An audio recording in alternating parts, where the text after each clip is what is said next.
పాత నిబంధనలో ప్రాముఖ్యమైన పండుగల్లో పెంతెకొస్తు పండుగ చాలా ప్రధానమైనది. ఈ పెంతెకొస్తు పండుగ చాలా ఘనముగా ఆచరించేటువంటి పండుగ.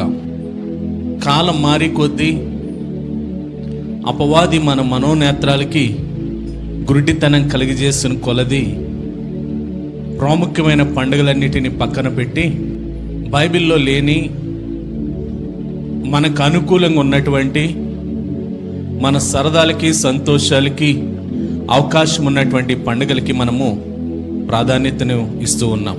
క్రీస్తు పుట్టినరోజు పండుగ క్రిస్మస్ పండుగ, క్రీస్తు చనిపోయిన పండుగ గుడ్ ఫ్రైడే, క్రీస్తు పునరుద్ధారణ పండుగ ఈస్టర్ పండుగ, వీటికి మనం ప్రాధాన్యత ఇస్తూ ఉన్నాం. ఎందుకంటే ఆ పండుగల్లో ఒక సరదా ఉంటుంది, ఒక సంతోషం ఉంటుంది. క్రీస్తు పుట్టాడని ప్రతి సంవత్సరం కూడా మనము సంబరాలు చేస్తూ కొత్త బట్టలతో చాలా ఆనందకరమైన వాతావరణాన్ని మనం గడుపుకుంటున్నాం. గుడ్ ఫ్రైడే కూడా యేసుక్రీస్తు పలికిన పాటల్లో 7 మాటలను ధ్యానం చేసుకుంటూ ఆ రోజు పండుగను ముగించుకుంటున్నాం. ఈస్టర్ పండుగను కూడా యేసుక్రీస్తు పునరుద్ధానుడయ్యాడు, తిరిగి లేచాడు, ఆ రోజుతో అయిపోయింది పండుగ. అంటే వాటిలో మనకి కొన్ని బెనిఫిట్స్, మనకి లాభకరమైనవి ఉన్నాయి. ఏంటి లాభకరం అంటే మన సరదాగా జరుపుకునేవి, మన సంతోషంగా జరుపుకునేవి, కొత్త బట్టలతో జరుపుకునేవి, బంధువులంతా కూడుకునేవి, చక్క పిండి వంటలతో భోజనాలతో సరదాగా జరుపుకునే పండుగలు. కాబట్టి ఆ పండుగలకి మనం అధిక ప్రాధాన్యత ఇస్తూ ఉన్నాం. కానీ పాత నిబంధనలో చాలా ప్రాముఖ్యమైన పండుగలు ఉన్నాయి. ఆ పండుగల్లో పెంతెకొస్తు పండుగ అనేది చాలా ప్రధానమైనటువంటి పండుగ. ఈ పెంతెకొస్తు పండుగ యొక్క ఉద్దేశం ఏంటంటే, ఈరోజు దాని యొక్క ప్రత్యేకత మనం ఎందుకు తెలుసుకోవాల్సిన అవసరం ఉందంటే, ఈ పెంతెకొస్తు పండుగను గురించి బైబిల్ గ్రంథంలో మనం చూస్తే లేవీకాండం 23వ అధ్యాయం 15-16 వచనాల్ని ఒకసారి చూద్దాం. ఈ మాటను మనం చూస్తే గనక మనకేమీ అర్థం కాదు. ఎందుకంటే పూర్తిగా ఎవరైనా బైబిల్ చదివిన వారు ఉంటే, ఆ బైబిల్ని ధ్యానించేవారు ఉంటే, ఆ బైబిల్ మీద పరిపూర్ణ అవగాహన ఉంటే దీని గురించి తెలుస్తుంది. కానీ అదేదో 7 వారాలు అన్నారు, 50వ దినం అన్నారు, మాకేం అర్థం కాలేదండి అని అంటున్నామంటే బైబిల్ మనకేమీ తెలియదని అర్థము. మనందరికీ తెలుసు పస్కా పండుగ ఎక్కడ ఆరంభమైందంటే, ఇజ్రాయేలు ప్రజల్ని ఐగుప్తు దేశం నుండి బయటికి రప్పించినప్పుడు రాత్రి కాలంలో వారు చేసినటువంటి పండుగ పస్కా పండుగ. పస్కా పండుగ దేనికి సాదృశ్యం అంటే, ఇజ్రాయేలు ప్రజల బానిసత్వ విడుదలకి సాదృశ్యంగా దేవుడు ఒక నిబంధనగా, అది తరతరములకు ఒక కట్టడిగా జరుపుకోవాల్సినటువంటి పండుగగా దేవుడు దాన్ని స్థిరపరిచాడు. అంటే పస్కా పండుగ ఎవరి ద్వారా నిర్దేశించబడిందంటే, పస్కా పండుగ ఎవరి ద్వారా కట్టడి చేయబడిందంటే దేవుని ద్వారా కట్టడి చేయబడింది, దేవుని ద్వారా ప్రకటించబడింది. ఈ రోజున పస్కా పండుగకి ప్రాముఖ్యత ఉందంటారా? దేవుడే తరతరములకు నిత్యమైన కట్టడిగా పస్కా పండుగను ఆచరించమని బైబిల్ గ్రంథంలో ఆజ్ఞాపూర్వకంగా తెలియజేశాడు. కానీ ఈ రోజున సంఘాల పరిస్థితి ఎలాగో తెలుసా? పస్కా పండుగ అంటే ఏంటో తెలియని సంఘాలు చాలా ఉన్నాయి. ఆ పస్కా పండుగ దినం మొదలుకొని ఇజ్రాయేలు ప్రజల విడుదలకు నిబంధనగా చేయబడిన కట్టడికి అనుగుణంగా చేయబడిన పస్కా పండుగ మొదలుకొని 50 దినాలు అనగా 7 విశ్రాంతి దినాలు తర్వాత వచ్చేటువంటి 50వ దినాన జరుపుకునే పండుగే పెంతెకొస్తు పండుగ. అంటే పస్కా పండుగ మొదలుకొని 50 దినాల తర్వాత వచ్చేటువంటి పండుగని పస్కా పండుగ అంటారు. పస్కా పండుగ మనం ఎప్పుడు జరుపుకున్నామంటే, మొన్నటి దినాన ఈ సంవత్సర కాలంలో గుడ్ ఫ్రైడే దినాన అనగా శనివారపు దినాన పస్కా పండుగని, గుడ్ ఫ్రైడే తర్వాత దినాన విశ్రాంతి దినాన మనం పస్కా పండుగని ఆచరించవలసిన వారిగా ఉన్నాం. అలాగా 7 విశ్రాంతి దినాలు అంటే శనివారం మొదలుకొని 7 విశ్రాంతి దినాలు మనం లెక్కించుకుంటే నిన్నటి దినానికి 49 అవుతుంది, ఈ రోజున 50వ దినం అవుతుంది. అనగా ఈ దినాన్న మనం ఆచరించాల్సినటువంటి పండుగ ఏంటంటే పెంతెకొస్తు పండుగను మనం ఆచరించాలి. ఈ పెంతెకొస్తు పండుగ రోజున ఏం చేయాలి అనేది మనం చూస్తే కనుక చూడండి, నిర్గమకాండం 23వ అధ్యాయము 16వ వచనాన్ని ఒకసారి చూద్దాం. పెంతెకొస్తు పండుగకి మరొక పేరు ఏంటంటే ఫల సంగ్రహ పండుగ. దీని రోజున ఏం చేయాలంటేనంటే, మనం పొలంలో విత్తిన వ్యవసాయంలో తొలి పంట యొక్క కోతనంట పొలంలో నుండి నీ వ్యవసాయ పొలంలో నువ్వు కూర్చుకొని తర్వాత సంవత్సరాంతమందు ఫల సంగ్రహ పండుగను ఆచరించాలంట. మరొక మాట చూడండి, 34వ అధ్యాయం 22వ వచనం. ఈ రెండు మాటల యొక్క ఉద్దేశం ఏంటంటే, మనం ఎప్పుడైతే పంటను నూరుస్తామో, ఎప్పుడైతే పంటను కోస్తామో, ఆ ఫలం పొందుకున్న తర్వాత మనం జరుపుకోవాల్సినటువంటి పండుగ ఏంటంటే ప్రథమ ఫలముల పండుగ లేదా పెంతెకొస్తు పండుగను మనం ఆచరించుకోవాలి. పెంతెకొస్తు పండుగ పాత నిబంధనలో చాలా ప్రధానమైనటువంటి పండుగ. ఆ పండుగను ఎప్పుడు చేస్తారంటే, మన పంట మన చేతికి వచ్చిన తర్వాత దేవునిని స్తుతిస్తూ దేవుని మహిమపరుస్తూ జరుపుకోవాల్సినటువంటి ఆ పండుగని రోజున మనం ఏమైపోయామంటే, దానిలో మనకు లాభం లేదు కాబట్టి, దానిలో మనకి సంతోషం లేదు కాబట్టి, దానిలో మనకు ఆనందం లేదు కాబట్టి మనం ఏం చేస్తున్నామంటే ఆ పండుగను మన పక్కన పెట్టేసి బైబిల్లో లేనటువంటి పండుగలను మనం సృష్టించుకొని ఈరోజు ఘనంగా జరుపుకుంటున్నాం. మనం క్రిస్మస్ పండుగ చాలా సందడిగా చేస్తాం, కానీ దేవుని ఆశీర్వాదాన్ని, దేవుడిచ్చినటువంటి బహుమానాన్ని, దేవుడు ఫలాల్ని పొందుకున్నటువంటి మనమంట సంతోషంతో దేవుని సన్నిధిలో ఆనందించాల్సినటువంటి పండుగ అంటే ఇది. మన చేతికి వచ్చిన రాబడిని బట్టి, మన చేతికి వచ్చినటువంటి ఫలములను బట్టి ప్రథమ ఫలములను దేవుని సన్నిధిలో తీసుకొచ్చి దేవుని సన్నిధిలో ఆరాధించాల్సినటువంటి పండుగ ఇది. ఈ పెంతెకొస్తు పండుగ పాత నిబంధనలో చాలా ప్రాముఖ్యమైనటువంటి పండుగ.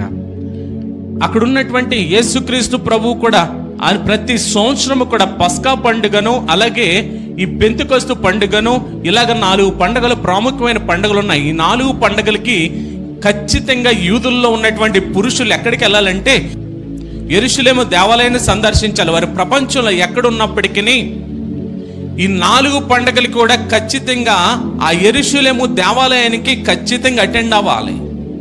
మనం ఎప్పుడు అటెండ్ అవుతాం? క్రిస్మస్ పండుగకేనే, తర్వాత ఈస్టర్ పండుగకేనే.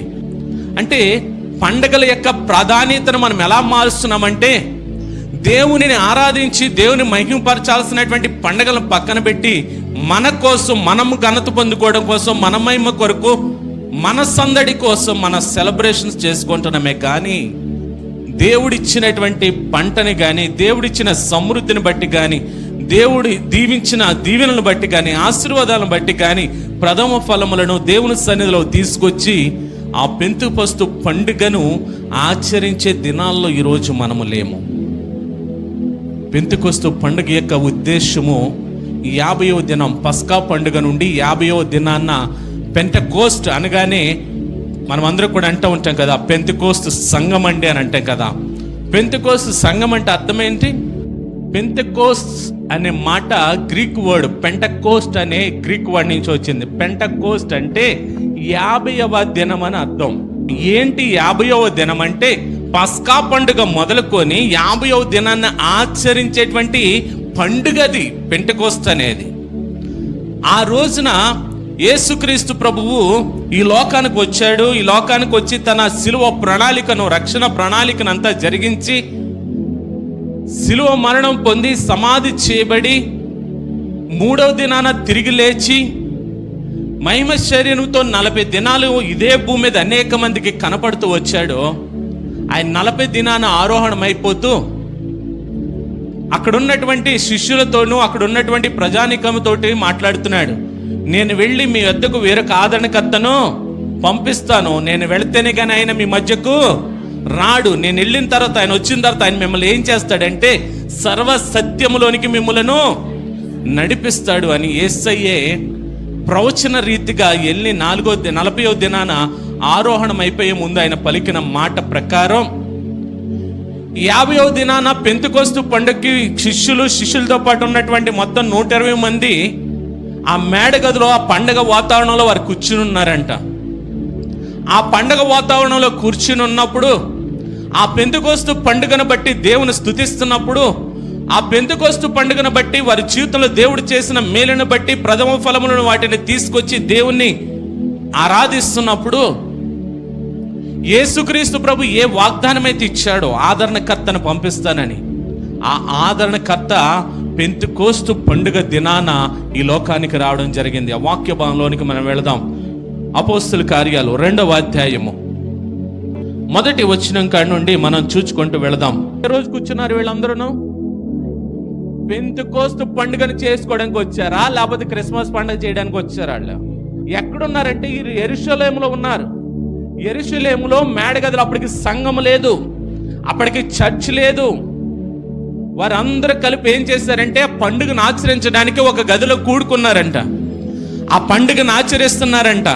ఆ పండుగను ఆచరిస్తున్నప్పుడు ఏం జరిగిందో చూడండి. 2వ వచనం కాడి నుంచి. పెంతెకోస్తు పండుగ అంటే పరిశుద్ధాత్ముడు దిగి రావడం అని అర్థమా? పెంతెకోస్తు పండుగ అనగా అర్థం ఏంటి?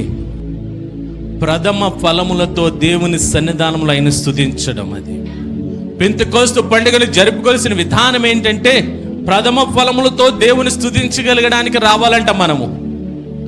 ఆ పండుగ దినాన ఏమైందంటే దేవుడు వాగ్దానం చేసినట్లుగా పరిశుద్ధాత్మ ఎలా దిగొచ్చాడంటే వేగముగా వీచు బలమైన గాలి వంటి ఒక ధ్వని వచ్చిందంట. ఫస్ట్ దేవునికి స్తోత్రం. వేగంగా వీచు బలమైన గాలి వంట ఒక ధ్వని ఎక్కడి నుంచి వచ్చింది? ఆకాశము నుండి అకస్మాత్తుగా వారి మధ్యకు వచ్చిందంట. దేవునికి స్తోత్రం. మనం ఈ 2 రోజుల క్రితం ఒక తుఫాన్ చూసాం, భయంకరమైన గాలి. అది వచ్చినప్పుడు మనం ఎలా కంగారు పడ్డాం? భయంకరమైన వేగంగా గాలి వీస్తే ఎలాగుంటుంది అటువంటి శబ్దం అంట ఆకాశం నుండి వచ్చిందంటే ఎక్కడికి వచ్చిందంటే వీరు కూర్చున్నటువంటి మేడగదిలోకి వచ్చిందంట. తర్వాత ఏమైంది చూడండి, వారు కూర్చున్న ఇల్లంతయు నిండిందంట గాలి. దేవునికి స్తోత్రం. వారు కూర్చున్న గదంతా కూడా గాలి నిండిపోయి ఉందంట. అగ్ని జ్వాలల వంటి నాలుకలు విభాగింపబడినట్టుగా వారికి కనపడి వారిలో ఒక్కొక్కరి మీద వారికి కనపడింది ఏంటంటే అగ్ని జ్వాలలు దిగి వస్తున్నాయి అంట. దేవునికి స్తోత్రం. ఎక్కడి నుంచి దిగి వస్తున్నాయి? ఆకాశము నుండి అగ్ని జ్వాలలు అంట వీరు కూర్చున్న గదిలోకి దిగొస్తున్నాయంట. ఒక బలమైన గాలి విచ్చే శబ్దం దిగొస్తుందంట. ఆ అగ్ని ఏమైందంటే ప్రతి ఒక్కరి మీద కూడా రాలగా అందరూ పరిశుద్ధాత్మతో నింపబడిన వారై ఆ ఆత్మ వారికి వాక్శక్తిని అనుగ్రహించిన కొలది అన్య భాషలతో మాట్లాడసాగిరి. మొట్టమొదటి వారు కూర్చున్నారు, ఆ పండుగను ఆచరిస్తూ ఉన్నారు. ఆ పండుగను ఆచరిస్తూ ఉంటే పరిశుద్ధాత్మ సడన్ గా ఏమైందంటే పరిశుద్ధాత్మ వారి మీదకు రాలుతూ వచ్చిందంట. దేవునికి స్తోత్రం. పరిశుద్ధాత్మ అభిషేకం పొందుకున్న వారికి ఆ ఎక్స్పీరియన్స్ తెలుస్తుంది. ఒకటి ఏంటంటే ఒక గాలి మనల్ని తాకడమో, లేకపోతే ఒక అగ్ని లాంటిది మనకు తాకడమో, లేకపోతే ఒక అగ్ని దర్శనపూర్వకంగా రావడమో, ఇలాగా పరిశుద్ధాత్ముడు అనేక రకాలుగా ప్రత్యక్షపరుచుకుంటూ ఉంటాడు. ఒక పావురం వలె దిగి రావడమో. యేసయ్య పరిశుద్ధాత్మ అభిషేకం పొందుకున్నాడా? యోహాను చేత యోర్దాను నదిలో బాప్తిసం తీసుకుని ఇంటికి వస్తుంటేనంట పరిశుద్ధాత్మ పావురం వలె ఆయన మీద రాలిందంట. దేవునికి స్తోత్రం. బాప్తిసం తీసుకుంటే సరిపోదు. ఒకడు నీటి మూలముగాను ఆత్మ మూలంగాను జన్మిస్తేనే కానీ దేవుని రాజ్యములో మాకు ఈ భక్తి చాలండి. ఏ భక్తి? ఇక్కడ వరకు చాలండి. ఆదివారం రోజున వచ్చి కూర్చుంటామండి, మిగతా రోజులు మా ఇష్టం అండి.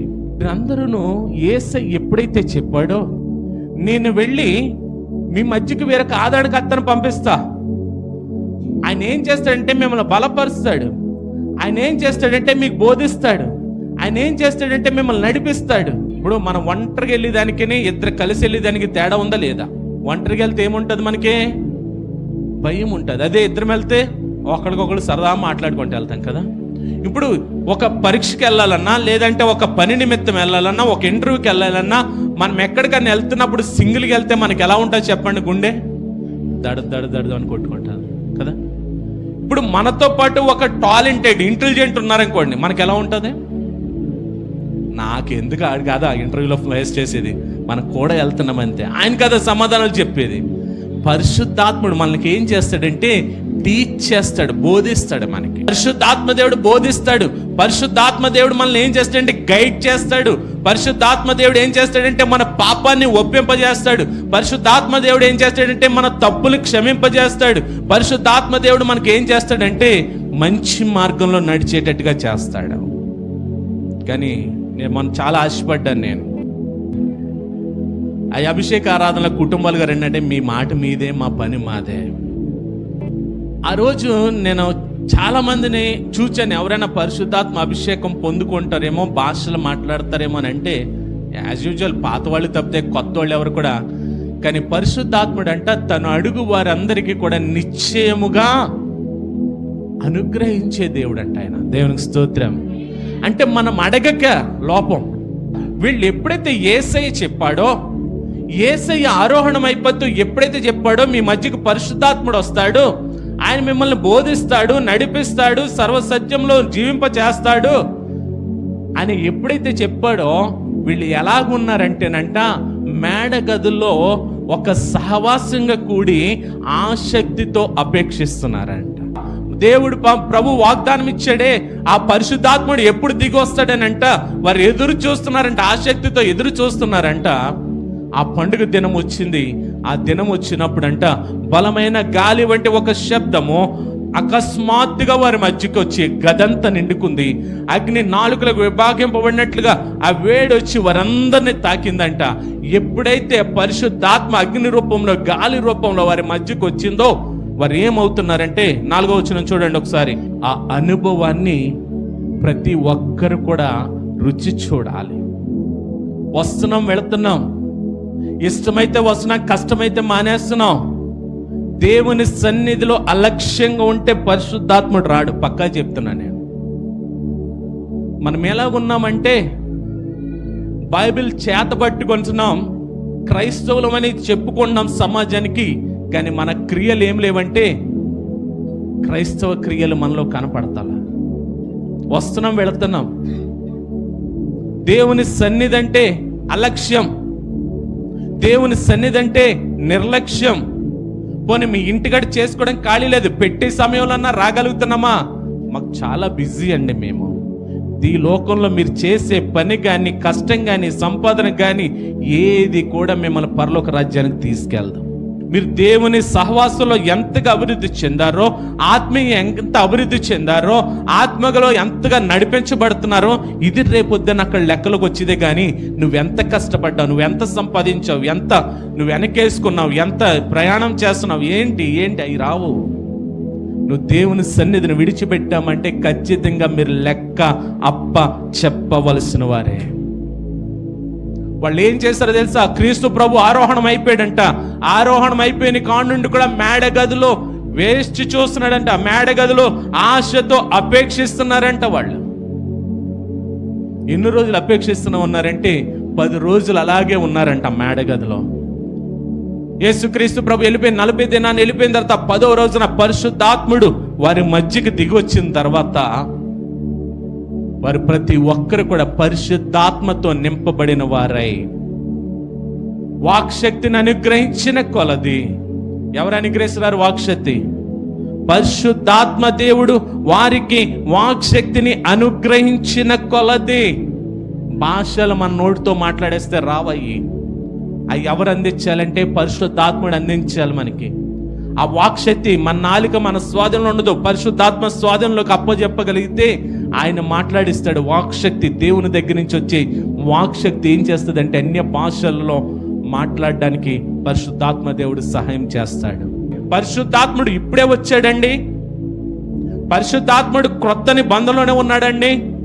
పరిశుద్ధాత్ముడు క్రొత్త నిబంధన సంఘంలోనికే వచ్చాడండి, ముందున్నాడండి. సృష్టి ఆరంభములోనే మనకు కనపడతాడు. తండ్రి, కుమార, పరిశుద్ధాత్మ త్రిత్వమై ఉన్నటువంటి దేవుళ్ళు ముగ్గురు కూడా ఆదికాండం 1:26 వచనంలోకి వచ్చినప్పటికీ మన పోలికి చెప్పిన మన స్వరూపమందు నరుని చేద్దామనుకుని ముగ్గురు కూడా తలంచున్నారంట. అక్కడి నుంచే పరిశుద్ధాత్మ దేవుడు మనకు కనబడతాడు. ఈ బలమైన గాలి స్వభావం పరిశుద్ధాత్ముడని ఎలా చెప్పగలమండి అని అంటే మనకి యెహెజ్కేలు గ్రంథంలో ఒక భాగం మనకు కనపడుతూ ఉంటుంది. చూడండి, యెహెజ్కేలు గ్రంథం 37వ అధ్యాయము మొదటి త్వరగా చదువుదాం. యెహెజ్కేలు ప్రవక్తతో దేవుడు మాట్లాడుతున్నాడు. ఎక్కడ తీసుకెళ్ళాడంటే ఒక లోయలోనికి తీసుకెళ్ళాడు.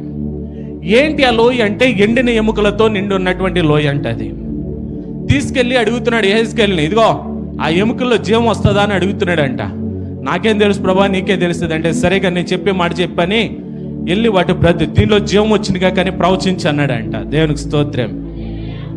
అక్కడ యెహెజ్కేలు అంటున్నాడు కదా, ఇదిగో ఎండిన ఎముకల్లారా, యెహోవా మాట ఆలకించడం అంటే వినడానికి ఆలకించడానికి చాలా తేడా ఉంది. వినడం అంటే విని వదిలేయడము, ఆలకించడం అంటే విని గ్రహించుకుని నడుచుకోవడం. ఆలకించడం అంటే వినడం అంటే వినేదాన్ని వదిలేయచ్చు మనం. ఆలకించడం అంటే వినడం, గ్రహించడం, నడుచుకోవడం, 3 వస్తాయి దానిలో. అక్కడ ఎవరున్నారండి? వాటిలో జీవం ఉందంటారా?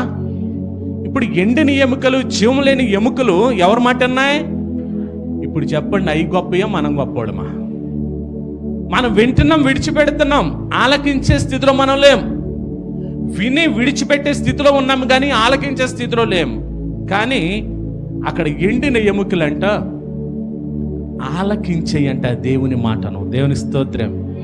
ఎప్పుడైతే ఎండిన ఎముకలు ఆలకించినాయో, ఎముకలు ఎలాగుంటాయి అంటారు చెప్పండి? ఒక మహాసైన్యం అంట. అక్కడ ఉన్న ఎముకలన్నీ పెద్ద గడగడలాడేటువంటి శబ్దం వచ్చిందంట, ఒక ధ్వని వచ్చిందంట. ఆ ధ్వని పరిశుద్ధాత్మ దేవుడు ఏం చేశాడంటే అక్కడ ఒక కార్యాన్ని జరిగించాడు. అక్కడ పరిశుద్ధాత్ముడు జీవము లేని వారిలో కూడా జీవాన్ని నింపగలడు.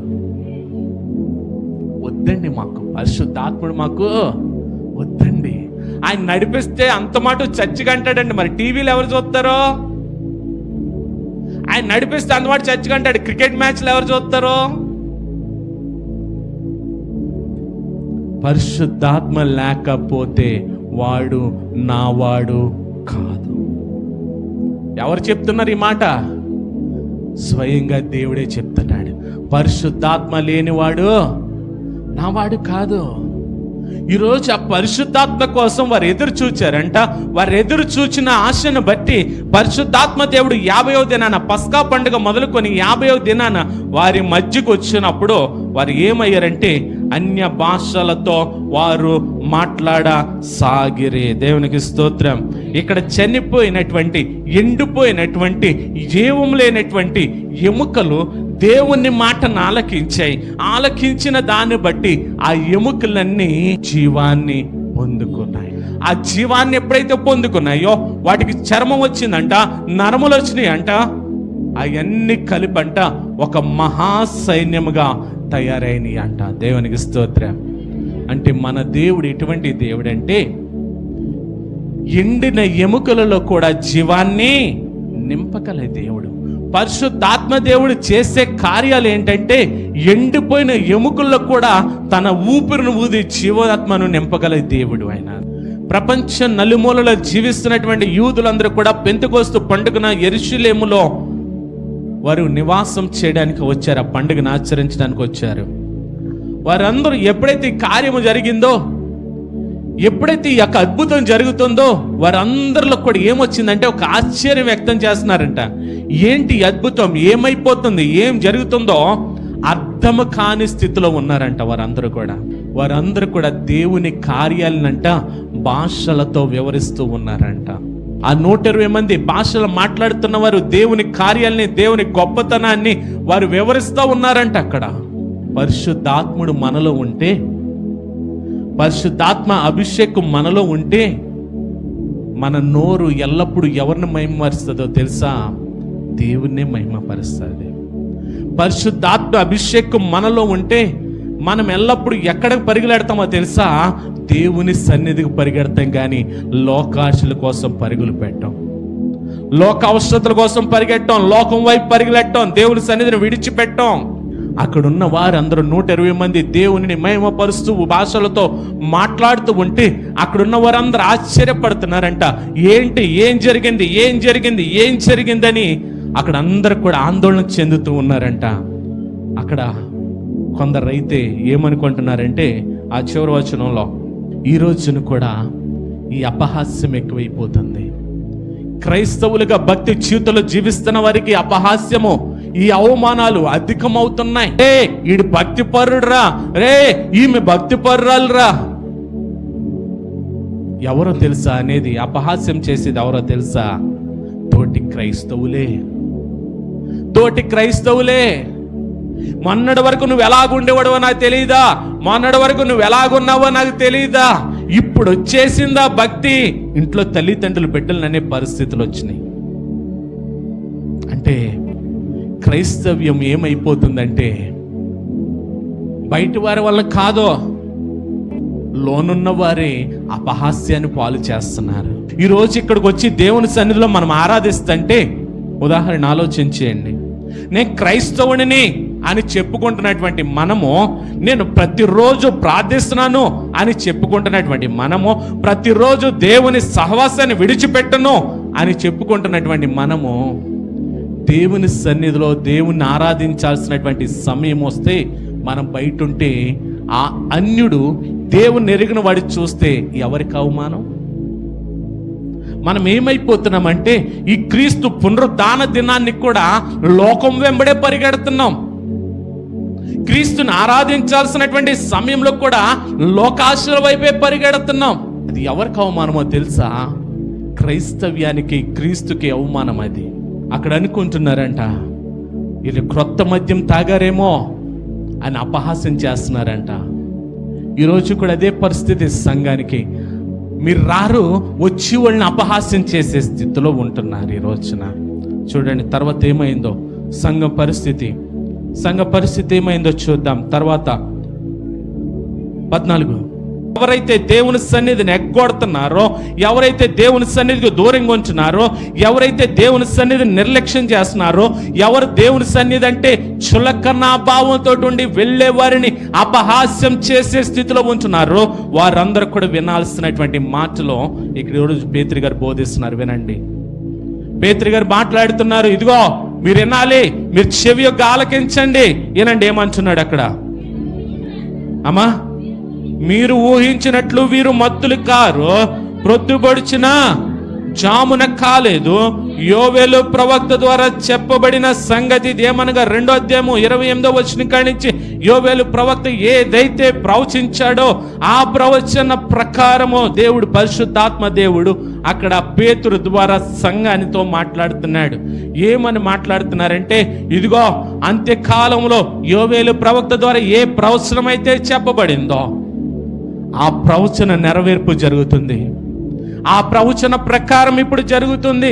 ఆదిమ సంఘము మొదలుకొని నేటి వరకు కూడా యోవేలు ప్రవక్త చెప్పిన ప్రవచనం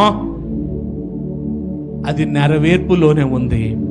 ఆ మేడ గదిలో ఉన్నటువంటి 120 మంది, 120 మందికి 120 మంది కూడా ఆ అభిషేకాన్ని పొందుకున్నారు. ఒక్కరు కూడా మిగల్చబడలే. ఆ 120 మంది కూడా ముందొకరు వచ్చి పాటలు పాడితే చివరిన వచ్చిన వాళ్ళు ఎవరు కాదో, అందరూ కూడా యేసుక్రీస్తు ప్రభు చెప్పిన వాగ్దానాన్ని బట్టి ఆ 120 మంది కూడా మేడ గదిలో ఆసక్తితో అపేక్షిస్తూ ఉన్నారు. వాళ్ళు మనకు ప్రార్థన అంటే లోకువా, దేవుని సన్నిధానం అంటే వెళ్దాంలే. దేవుడు ఆ మొక్కుబడి భక్తిని పట్టించుకోడండి. ఆ మొక్కుబడి భక్తి అవసరం లేదు దేవుడికి. ఆలోచించేయండి, ఆ 120 మందికి 120 మంది కూడా పరిశుద్ధాత్మ అభిషేకాన్ని పొందుకున్నారంట. పరిశుద్ధాత్మ అభిషేకాన్ని పొందుకునే భాషలు మాట్లాడుతూ ఉన్నారంట. యోవేలు ప్రవక్త దర్శనం రీతిగా యోవేలు ప్రవక్త ప్రవచనం ఏదైతే ప్రవచించబడిందో ఆ ప్రవచనాన్ని అక్కడ బోధిస్తూ వచ్చాడు. బోధిస్తూ వచ్చిన తర్వాత చూడండి ఏమైందో. అక్కడ ఉన్నటువంటి ప్రజలందరూ ఎవరో తెలుసా? యేసుక్రీస్తు ప్రభు ఏ వంశావళిలో అయితే పుట్టాడో, యేసుక్రీస్తు ప్రభు ఏ వంశాన్ని అయితే ఎన్నుకున్న వంశంలో నుండి ఈ లోకానికి వచ్చాడో ఆ ప్రజలే ఆయన ఏం చేశారంటే, సిలువ వేయండి, సిలువ వేయండి, సిలువ వేయండి అని సిలువకు అప్పగించారు వాళ్ళు. ఈ రోజున కూడా పెంతెకోస్తు పండుగ దినాన మొత్తం అందరూ కూడా యెరూషలేములో ఉన్నప్పుడు వారందరూ పండుగను ఆచరిస్తుంటే ఈ 120 మంది మేడగదిలో సహవాసంలో సంఘముగా కూడి దేవునిని మహిమపరుస్తుంటే పరిశుద్ధాత్మ దిగి వచ్చినప్పుడు మిగిలిన యూదులందరూ ఏమంటున్నారంటే, ఒరే వీరు క్రొత్త మద్యం తాగారని హేళన చేస్తుంటే పేతురు ప్రసంగిస్తున్నాడు. యేసుక్రీస్తుని లోకానికి పంపించి ఆయన ద్వారా ఎన్నో అద్భుత కార్యాలు చేశాడే, అది మీరందరూ కనులారా చూచారే, కానీ ఆయననే మీరందరూ ఏం చేశారంటే సిలువకు అప్పగించారు. ఈ రోజున కూడా హెబ్రీ పత్రిక 6వ అధ్యాయము 6వ వచనం ప్రకారం ఈ రోజున మనము కూడా ఆయనకు విరోధముగా నడుచుకొని ఆయనను లెక్క చేయకుండా, ఆయన మీద ఆధారపడకుండా, ఆయనకు వ్యతిరేకంగా ఆయన స్తుతించలేని స్థితిలో మనం ఉండి ఈరోజు మనమందరం కూడా ఆయన సిలువకు అప్పగిస్తున్నాం. ఆ రోజు వారు సిలువకు అప్పగించారు, ఈ రోజున మనం సిలువకు అప్పగిస్తున్నాం. అందుకని అంటున్నాడు కదా ఆ యొక్క చివరి 26వ వచనంలో, మరణము ఆయనను బంధించి ఉంచుట అసాధ్యము కనుక దేవుడు మరణము తొలగించుటకు, మరణ వ్యాధులను తొలగించుటకు ఆయనను లేపెను. పునరుద్ధానుడైన యేసును మనం విశ్వసిస్తున్నాం. మీరు వచ్చిన పునరుద్ధానుడైన యేసు, పునరుద్ధాన శక్తితో మనల్ని నింపడానికి లేచినటువంటి క్రీస్తు ప్రభువుని మనం ఆరాధిస్తున్నాం. ఆ శక్తిని ఎరిగిన వారముగా, ఆ శక్తిని ఎరగకుండా, శక్తిని పొందకుండా మనం ఎలాగున్నామంటే ఇంకా లోకం వెంబడే మనం నడుస్తూ ఉన్నాం. ఇంకా పేతురు ప్రసంగిస్తున్నాడు చూడండి, ఇంకేమంటున్నాడో, యేసుక్రీస్తు ప్రభుని గురించి, ఆయన చనిపోయిన ఆయన శరీరము కుళ్ళు పట్టదు, ఆయన మరలా జీవంతో తిరిగి లేస్తాడని దావీదు భక్తుడు 700 సంవత్సరాల క్రితమే రాస్తాడు ఆయన గురించి. ఆ ప్రవచనాన్ని ఎత్తిపట్టి, దావీదు రాసిన కీర్తనని ఎత్తిపట్టి అక్కడ పేతురు ప్రసంగం చేస్తున్నాడు. తర్వాత చూడండి, ఇంకా యేసుక్రీస్తు పునరుద్ధానాన్ని కనులారా చూచినటువంటి పేతురు అంటున్నాడు, ఇదిగో క్రీస్తు ప్రభువు సమాధిని గెలిచి తిరిగి లేచాడు, మేమే సాక్షులము. మేమే సాక్షులము. యేసు పండుగ ఘనంగా జరుపుకుంటున్నాం. క్రీస్తు సమాధిని గెలిచి తిరిగి లేచాడని చక్కగా పాటలు పాడుతున్నాం. ఆ మరణాన్ని గెలిచి లేచిన ప్రభుని మనం ఎలా చూస్తున్నామంటే నిర్లక్ష్యంగా చూస్తున్నాం. మనం అదే ప్రభుని పేతురు ప్రకటిస్తున్నాడు. అదే ప్రభుని, క్రీస్తు ప్రభుని అక్కడ యూదులకి, ఏ యూదులైతే క్రీస్తు ప్రభుని సిలువకు అప్పగించారో ఆ యూదులకి క్రీస్తు ప్రభుకి సాక్షులుగా మేము నిలబడుతున్నామని ప్రకటన చేస్తాడు. అక్కడ యేసు క్రీస్తు ప్రభు ఉండగా అపోస్తులందరినీ కూడా మీరు వెళ్ళి స్వార్థ ప్రకటన చేయండి, ప్రార్థన చేసి అద్భుతాలు చేయండి అని పంపించాడు. ఎద్రేసి వెళ్ళారు. అక్కడ వెళ్ళి వాళ్ళు అంటున్నారు కదా, ప్రభా మా ద్వారా అద్భుతాలు జరగట్లేదే అని తిరిగి వచ్చేసారంట. వారు భయపడుతూ ఉన్నారంట. సువార్త ప్రకటించడానికి, ప్రార్థన చేసి అద్భుతాలు చేయడానికి భయపడుతూ ఉన్నారంట వాళ్ళు. ఎప్పుడైతే వారు పరిశుద్ధాత్మ అభిషేకాన్ని పొందుకున్నారో, పరిశుద్ధాత్మ అభిషేకాన్ని పొందుకున్న తర్వాత వీరు ఎలా నిలబడ్డారంటే, ఇదిగో మీరు సిలువ వేసి అప్పగించి చంపబడిన క్రీస్తుకి, ఆయన పునరుద్ధానానికి మేమే సాక్షులం. వీరిలో ఏం పోయిందంటే, ఈ అభిషేకం పొందుకున్న తర్వాత భయం పోయింది. భయం పోయింది, ధైర్యం వచ్చింది. ఇదిగో మేమే క్రీస్తుకు సాక్షులము. వాళ్ళు ఎలాగై తయారయ్యారంటే చావడానికైనా సిద్ధపడ్డారు. పరిశుద్ధాత్మ అభిషేకం దేవుని కోసం చావడానికైనా ముందుకు తీసుకొస్తుంది. పరిశుద్ధాత్మ అభిషేకం దేవుని కోసం అర్ధరాత్రి లేదు, అపరాత్రి లేదు, ఎక్కడికైనా పరుగులెట్టేస్తుంది. అదే మా మధ్యనున్న తృష్ణ. సమయాన్ని ఆలోచించాం, వాతావరణం ఆలోచించాం, దేవుడు చెప్పాడు వెళ్ళాలంతే. పరిశుద్ధాత్మ మనలో ఉంటే పరుగులు పెట్టిస్తాడు దేవుని కోసం. అది వాతావరణం సంబంధం లేదు, పరిస్థితుల సంబంధం లేదు, ఎక్కడికైనా పరుగులు పెట్టాలి, ఏదైనా త్యాగం చేయాలి. ఆ పరిశుద్ధాత్మ మనలో ఉంటే ఇలాగా క్రీస్తుకు సాక్షులుగా నిలబడతాం. అంతేగాని క్రీస్తు నామాన్ని అవమానపరిచే స్థితిలో మనము ఉండవు. చూడండి ఇంకేమంటున్నాడు, దేవుడు ఏదైతే వాగ్దానం ఇచ్చాడు, పరిశుద్ధాత్మ దేవుడు ఏదైతే వాగ్దానం ఇచ్చాడు, పరిశుద్ధాత్మను మీ మధ్య పంపిస్తాను, ఆయన కుమ్మరించబడతారు, మీరు ఆయన నడిపించబడతాడు, ఆయన బోధిస్తాడు, ఆయన మిమ్మల్ని సర్వసత్యంలో తీసుకెళ్తాడు. నేను ఏదైతే బోధించాడో అదే జరుగుతుంది. ఇక్కడ మీరు తప్పుగా అర్థం చేసుకోవద్దు అని అంట. అక్కడ పేతురు అక్కడున్న ప్రజలందరికీనంట ప్రసంగం చేశాడంట. పేతురు మొట్టమొదటి ప్రసంగం ఇది. పేతురు మొట్టమొదటి ప్రసంగం ఇది. ఎప్పుడైతే ఆ ప్రసంగం చేశాడో అక్కడున్న ప్రజలు అనేక మంది ఆ యొక్క పెంతెకోస్తు పండుగను ఆచరించడానికి యెరూషలేము పట్టణానికి వచ్చిన ప్రజలందరూ కూడా ఆ ప్రసంగాన్ని వింటూ ఉన్నారంట. ఆ విన్న పరిణామాలు ఏంటో చూడండి. 37వ వచనం కాడి నుంచి, పేతురు ప్రసంగం చెప్పాడు, వాక్యాల్ని దావీదు భక్తుడు రాస్తున్న వాక్యాల్ని కోట్ చేస్తూ ప్రసంగం చెప్పాడు. ఇదిగో క్రీస్తు ప్రభు ప్రవచించినట్లుగానే ఈరోజు ఆత్మ కుమ్మరించబడింది అయ్యా. ఇప్పుడు ఆ ఆత్మ మమ్మల్ని ఏం చేసిందంటే వాక్ శక్తిని అనుగ్రహించి కొద్దీ భాషలు మాట్లాడాం. ఆ ఆత్మ మాలోకి వచ్చినప్పుడు ఏమైందంటే మేము ఒక అతీతమైన శక్తిని పొందుకున్నాం. ఎందుకనే ఈరోజు మేము మీకు ప్రకటిస్తున్నాం, ఆ క్రీస్తు ప్రభు మరణ పునరుద్ధాల్ని మీకు ప్రకటిస్తున్నాం, కెరిగ్మాను ప్రకటిస్తున్నాం అని ఎప్పుడైతే ప్రకటన చేస్తాడో దానికి మేము సాక్షులు అని ఎప్పుడైతే నిలబడ్డాడో ఈ మాటలు ఏమైనాయి అంటేనంట, చూడండి అక్కడ అంటున్నాడు కదా, వారు ఈ మాట విని హృదయములో నొచ్చుకునే మాటకేమన్నాడు కింద, ఈ మాటలు ఏమవ్వాలో తెలుసా, హృదయంలో పొడవబడాలి. మనం ఏం చేస్తున్నాం తెలుసా, ఎక్కడి వరకు వెళ్ళనేస్తాలా, ఈ మాటలు ఎక్కడి వరకు వెళ్ళనేస్తాలా, ఇక్కడి నుంచి ఇక్కడికి వచ్చేస్తున్నాయి అంతే, ఇక్కడి నుంచి ఇక్కడికి వచ్చేస్తున్నాయి. ఈ మాటలంట మన హృదయంలో గుచ్చుకోవాలంట. ఏ మాటలంటే ఇక్కడుండి పరిశుద్ధాత్మ దేవుడు ఏ మాటలైతే మాట్లాడుతున్నాడో ఆ మాటలు మనలో గుచ్చుకోవాలంట. చూడండి, గుచ్చుకొని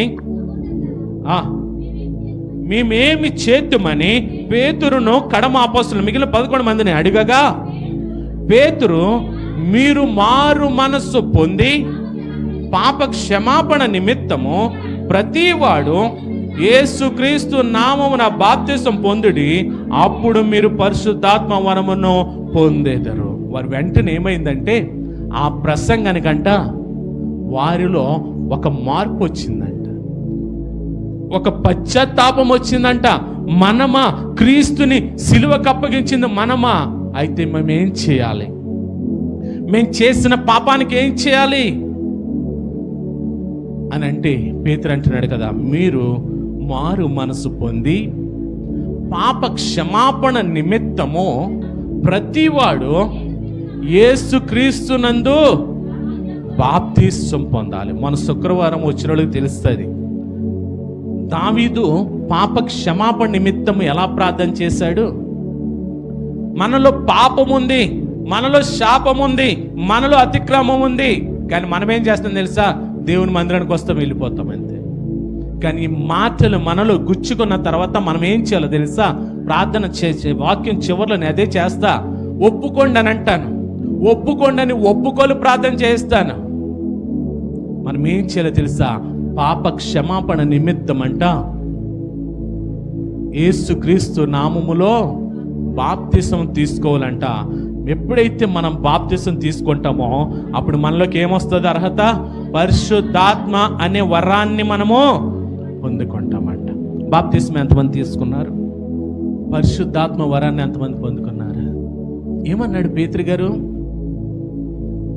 యేసుక్రీస్తు నామములో బాప్తిసం పొంది తర్వాత ఏంటంట, పరిశుద్ధాత్మ వరమును పొంది. మీరు ఎక్కడ ఆగిపోయారు ఇప్పుడు అంటే, ఇప్పుడు మీలో పరిపూర్ణత ఉందా?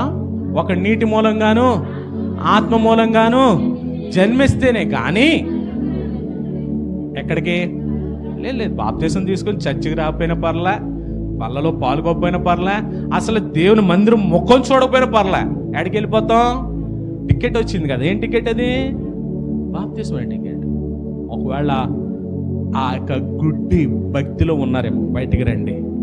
పరిశుద్ధాత్మ అభిషేకం ఖచ్చితంగా మనమందరము కూడా పొందుకోవాలి. అక్కడ 120 మంది కూడా ఈ అభిషేకాన్ని పొందుకున్నారు, అన్య భాషల్లో మాట్లాడుతూ ఉన్నారు, పరిశుద్ధాత్మ వరాలను పొందుకున్నారు. అక్కడ వారి మిగిలిన వారికి ఎలా కనపడ్డా తెలుసా, ఆశ్చర్యంగా కనపడ్డారు.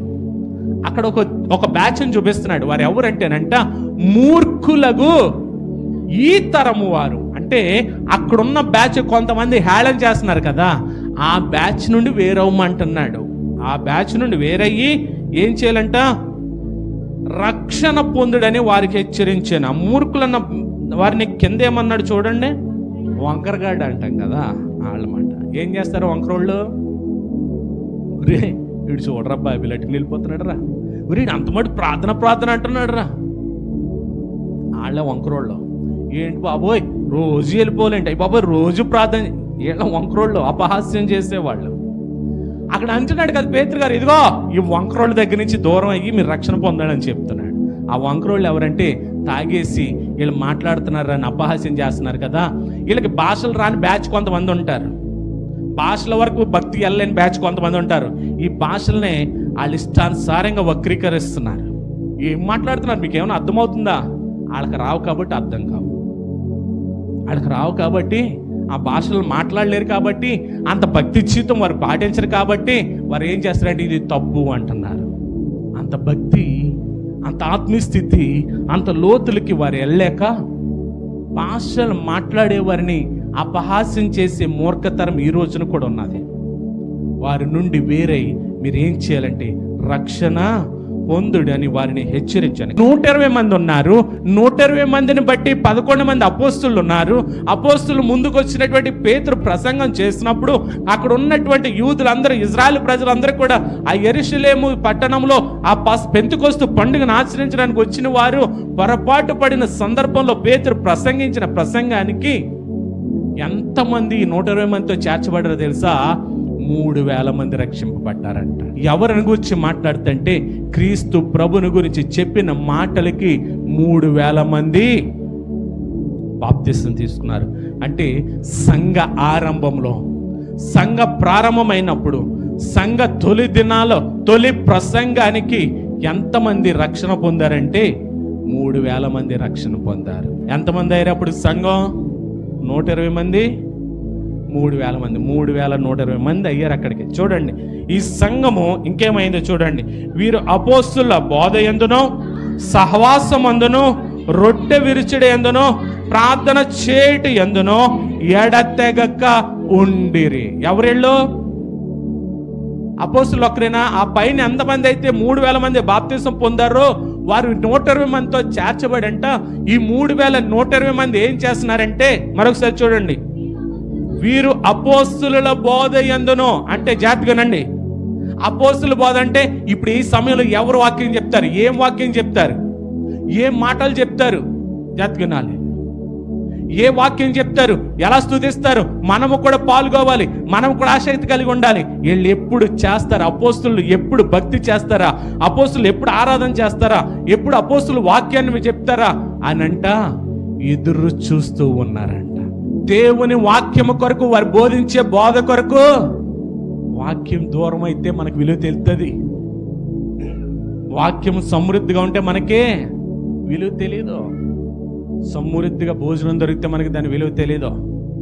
ఆ కష్టాలు వండుకోవడానికి లేని స్థితిలో ఉన్నప్పుడే ఆకలి విలువ తెలుస్తుంది. సమృద్ధిగా వాక్యం దొరుకుతున్నప్పుడు విలువ తెలీదు. అక్కడ వారంట ఎదురు చూస్తున్నారంట. చూడండి, అపోస్తుల బోధ యందును, సహవాసం, ఎప్పుడు కూడుకుంటామా, ఎప్పుడు సహవాసంగా ఉంటామా, ఎప్పుడు ప్రార్థన చేసుకుంటామా, ఎప్పుడు సంఘమంతా కలిపి దేవుని ఆరాధిస్తామా అని అంటే ఆసక్తితో ఉన్నారంట అక్కడ. తర్వాత చూడండి, తర్వాత రొట్టె విరుచుట యందును, ఎప్పుడు ప్రభు బల తీసుకుందామా, ఎప్పుడు ప్రభు రక్తాన్ని తీసుకుందామా, ఎప్పుడు ప్రభు శరీరాన్ని తీసుకుందామా, దాని విలువ తెలియదు మనకి. ఒక నెల పోతే పోయింది, ఒక నెల పోతే పోయింది. చుట్టాలు వస్తే మానేస్తాం, పండగలు వస్తే మానేస్తాం, ఊర్లు వెళ్తే మానేస్తాం. ఆ రొట్టె ద్రాక్ష రసం విలువ మనకెందుకండి? చూడండి ఇక్కడ సంఘం ఆ రొట్టె విరుచుటలోనంట, తర్వాత ప్రార్థన చేటు యందు ఎడతెగక అంటే రోజులు ఒకసారేనా? ఎడతెగక అనుదినము అనుక్షణము కూడా వారు ఏం చేస్తున్నారంటే బోధ వింటున్నారంట, సహవాసాన్ని కోరుకుంటున్నారంట, రొట్టె విరుస్తున్నారంట, ప్రార్థన చేస్తున్నారంట. ఇంకా వారి జీవితము లోకంతో లేదు, లోకాశల వైపు లేదు, లోక సంబంధం లేదు. వారి జీవితం అంతా ఏంటనంటే కేవలం దేవుని కొరకు మాత్రమే. అప్పుడు ప్రతి వానికి భయము కలిగెను, మరియు అనేక మహత్కార్యములు సూచక్రియలు అపోస్తుల ద్వారా జరిగాయి. ఈ 3120 మంది ఉన్నటువంటి భక్తి జీవితాన్ని, వీరి ద్వారా దేవుడు చేస్తున్న అద్భుతాలని, వీరి ద్వారా దేవుడు చేస్తున్న ఆశ్చర్య కార్యాలను బట్టి అంట అక్కడున్న ప్రజలందరిలో ఏమొచ్చిందంటే ఒక భయం వచ్చిందంట. మేము ఎలాగుండేవారు, ఎలా మారిపోయారు. ఒకప్పుడు భయపడేవారు, ఈరోజు ధైర్యంగా సాక్షులుగా నిలబడ్డారు. ఒకరోజు వీరు ఎందుకు పనికిరాని వారు, వీరు చేపలు పట్టుకునేవారు, వీరేమో వ్యవసాయాలు చేసుకునేవారు, వీరేమో ట్యాక్స్ వసూలు చేసుకునేవారు. వీరందరూ కూడా ఈరోజు ఎంత మారిపోయారే, ఇన్ని అన్ని అద్భుతాలు జరుగుతున్నాయే అని అంటే అక్కడ ఉన్న వారందరూ భయపడిపోతున్నారంట. భయపడుతూ చూడండి ఏమైందో, విశ్వసించిన వారు అప్పటికి ఎంతమంది? 3120 మంది అంట ఏకంగా కూడారంట. జాగ్రత్తగా వినాలి. 3120 మంది ఏకంగా కూడి తమకు కలిగినదంతయో సమిష్టిగా ఉంచుకున్నారంట. భేదం లేదట. రే నీకు ఎక్కువ ఉంది నాకు తక్కువ ఉంది భేదం లేదంట. అందరూ సమానంగా ఉంచుకున్నారంట. అంటే పేద ధనిక ఉన్నవాడు లేనోడి భేదం లేదంట. అందరూ కూడా సమానంగా ఉంచుకున్నారంట.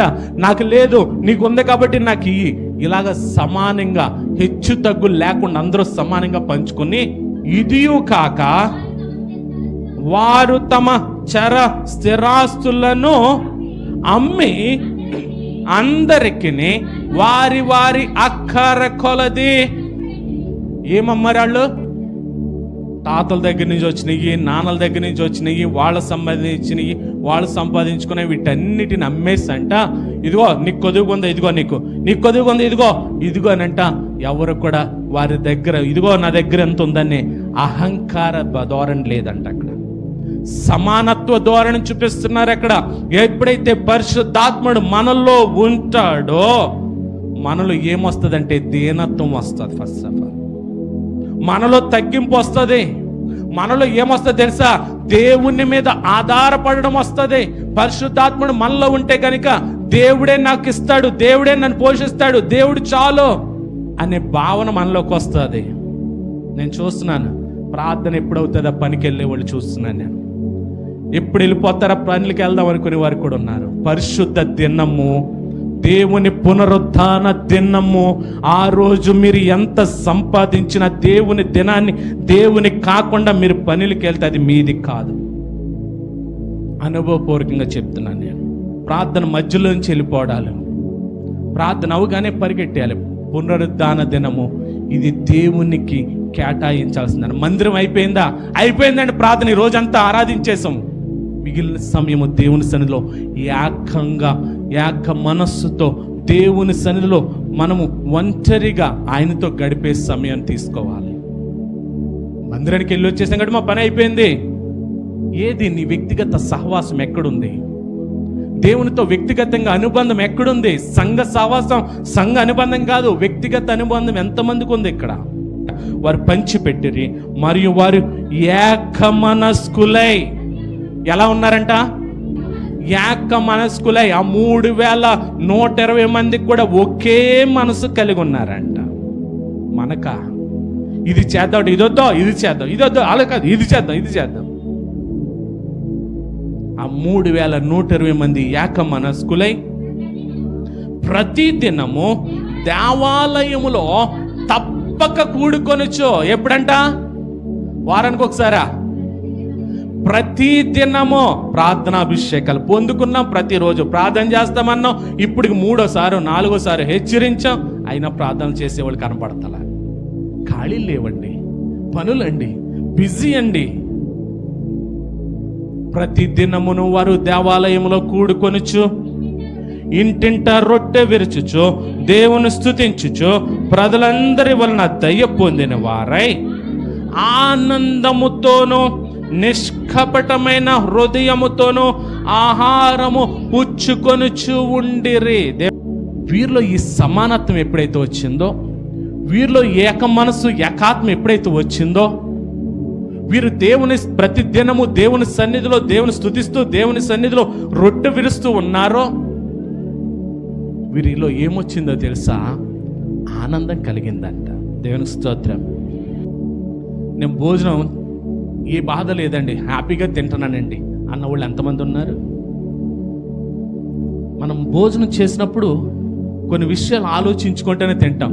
ఇలాగ అయిపోయిందే బాధతోటే తింటూ ఉంటాం. మనం తిన్నప్పుడు చాలా ఆలోచనలతో కలిగి ఉంటాం. కానీ వీరు ఎలా తింటున్నారో తెలుసా? చూడండి ఏమంటున్నాడు? ఆనందముతోనూ నిష్కపటమైన హృదయంతో. ఆ హృదయంలో ఏ బాధ లేదంట.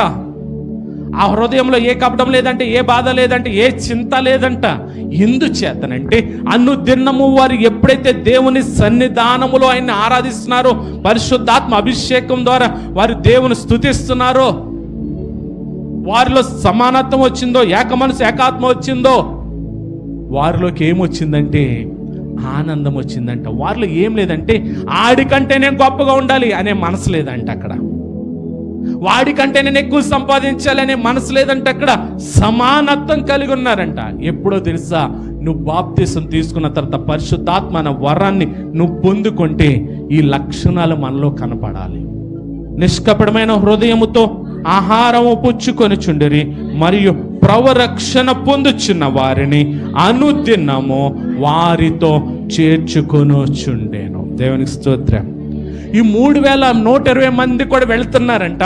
ప్రతి చోట కూడుకుంటున్నారంట, ప్రతి చోట రొట్టె విరుస్తున్నారంట, ప్రతి చోట దేవుని స్తుతిస్తున్నారంట, ప్రతి చోట పరిశుద్ధాత్మ అభిషేకాన్ని పొందుకుంటూనే ఉన్నారంట. ఇలా పొందుకుంటుంటే వీరి ద్వారా జరిగిన మహత్కార్యాలను బట్టి, సూచక్రియలను బట్టి అనేక మంది అంట రక్షణలోనికి వస్తున్నారంట. ప్రతిరోజు అనేక మంది రక్షణలోకి వస్తుంటే వారికి వెల్కమ్ చెప్తున్నారంట వీళ్ళందరూ కూడా. నేను అడుగుతున్నా, మీ ద్వారా ఒక్కరైనా రక్షింపబడుతున్నారా? మీ ద్వారా ఒక్కరైనా దేవుణ్ణి ఎరగగలుగుతున్నారా? మీ ద్వారా ఒక్కరైనా సరే దేవుని మహత్కార్యాలు, సూచక్రియలు తెలుసుకుని దేవునిలోకి రాగలుగుతున్నారా? ఆదిమ సంఘం, క్రీస్తుని సిలువకి అప్పగించిన సంఘం, ఎవరైతే అప్పగించారో వారి ద్వారానే ఆదిమ సంఘం ప్రారంభమైంది. మొట్టమొదటి సంఘము పుట్టినది అక్కడే పుట్టింది, పేతురు ద్వారా. ఈరోజు ఇన్ని సంఘాలు అవడానికి కారణం మూల సంఘం ఇదే. అపోస్తుల కార్యాలు 2వ అధ్యాయంలో ఉన్న సంఘం. ఆ సంఘంలో ఉన్న లక్షణాలు ఈరోజు మనలో ఏమైనా ఉన్నాయా? పరిశుద్ధాత్మ అభిషేకం వింటున్నాం. ఈరోజు అభిషేకం పొందుకుని పెంతెకోస్తు అనుభవంలోనికి వెళ్ళి పెంతెకోస్తు యొక్క ఆ దినాన్ని మనం జరుపుకుంటున్నటువంటి మనలో ఇప్పటికీ కూడా ఆశ, అపేక్ష లేకపోతే, మరొకసారి చెప్తున్నాను, ఆత్మ లేనివాడు నావాడు కాడు. మీరు ఎవరి చేత తృణీకరింపబడుతున్నారంటే దేవుని చేత తృణీకరింపబడుతున్నారు. నేను అడుగుతున్నా, ప్రతిరోజు కూడానంట ఏ దినానికి ఆ దినాన దేవుడు మనకి కొన్ని ఆశీర్వాదాలు పెడతాడంట. ఈరోజు మీరు దేవుని దగ్గరికి రాకపోతే ఆ ఆశీర్వాదాలను పొందుకుంటారా? ఇప్పుడు రేషన్ బండి వచ్చింది, రేషన్ దగ్గరికి వెళ్ళకపోతే మనం ఏం తెచ్చుకోగలమా? మరి దేవుడు పెట్టే ఆశీర్వాదాలని, ఆ రోజు ఆశీర్వాదాలని దేవుడి దగ్గర రాకుండా మనం ఎలా తెచ్చుకోగలం? ఆదివారం అంట వార ఆశీర్వాదాలను ఇస్తాడంట దేవుడు. మరి ఆదివారం దేవుని మందికి రాకపోతే ఆ వారంలో ఆశీర్వాదాలు పొందుకోగలరా? మరి ఎందుకండి దేవుడి సన్నిధి అంటే నిర్లక్ష్యం? ఆదిమ సంఘము అనుదినము కూడా దేవుని సన్నిధిలో దేవుని స్తుతిస్తూ, దేవుని ఆరాధిస్తూ, దేవుని మహిమ కొరకు మాత్రమే జీవించారు. కానీ వాళ్ళ సంపాదనల కోసం ఎవరో జీవించలే. వాళ్ళకున్న తమ స్థిరాస్తులన్నిటిని అమ్మి సమానంగా పంచుకునంట వారందరూ ఏకాత్మ కలిగి ఉన్నారంట, ఏక మనసు కలిగి ఉన్నారంట. ఈరోజు సంఘం ఎలాగుంది?